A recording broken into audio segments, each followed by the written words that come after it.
Malini Devi multi speciality hospital, Christian Peta, 5వ line, Kavali. Doctor Guttipati Malinidevi, MBBS, MS, OBGY, కాన్పులు మరియు గర్భకోశ వ్యాధి నిపుణులు. మాలినీదేవి మల్టీ స్పెషాలిటీ హాస్పిటల్ నందు అందించు వైద్య సేవలు: సాధారణ కాన్పులు, సిజేరియన్లు, లాప్రోస్కోపిక్ ద్వారా గర్భసంచికి సంబంధించిన ఆపరేషన్లు, ట్యూబెక్టమీ, పిల్లలు లేకుండా operation, high risk pregnancy, ectopic pregnancy మరియు గర్భసంచి నీటి బుడగలు, గర్భసంచి జారిన ఆపరేషన్లు, రొమ్ముగడ్డలకు చికిత్స, నెలసరి ఇబ్బందులకు చికిత్స, మెనోపాజ్ సమస్యలకు చికిత్స చేయబడును. స్త్రీలకు సంబంధించిన అన్ని సమస్యలకు చికిత్స చేయబడును. పిల్లలు లేని వారికి ప్రత్యేక చికిత్స కలదు. ముఖ్య గమనిక: మా హాస్పిటల్ నందు కాన్పోయిన తరువాత తల్లి బిడ్డను ఉచితంగా మా వాహనంలో క్షేమంగా ఇంటికి చేర్చబడును. మా హాస్పిటల్స్ ప్రత్యేకతలు: ICU, lab, AC and non AC rooms, 24 గంటలు మెడికల్ షాప్, ప్రతి రూమ్ నందు వేడి నీటి సదుపాయం కలదు.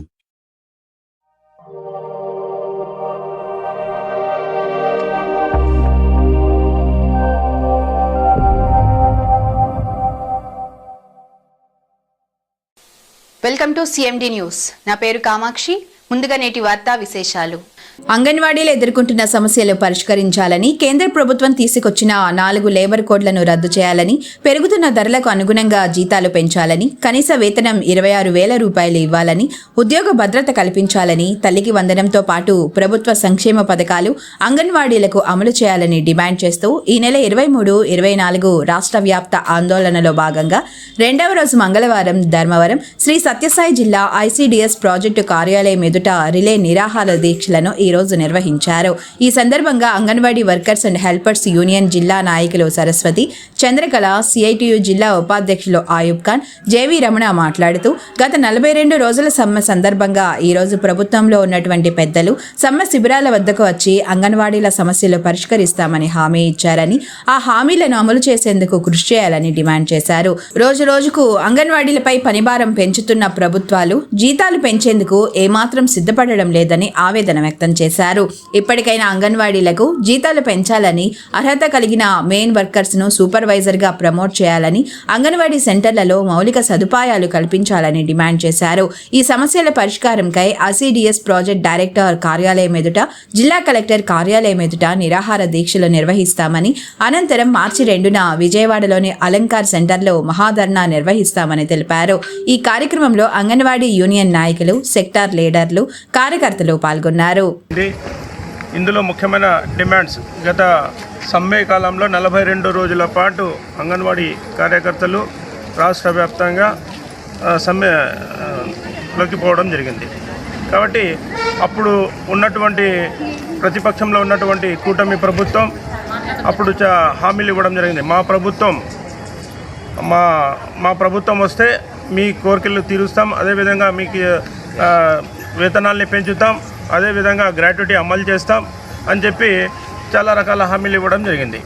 కాకపోతే ఈ ప్రభుత్వం వచ్చి ఇప్పటికీ 20 నెలల కాలం అయినప్పటికీ ఇంతవరకు ఈ ప్రభుత్వం కానీ, ఈ ప్రభుత్వంలో ఉన్నటువంటి ప్రజాప్రతినిధులు కానీ అంగన్వాడీల పట్ల పట్టించుకున్న పాపన ఎప్పుడూ పోలేదు.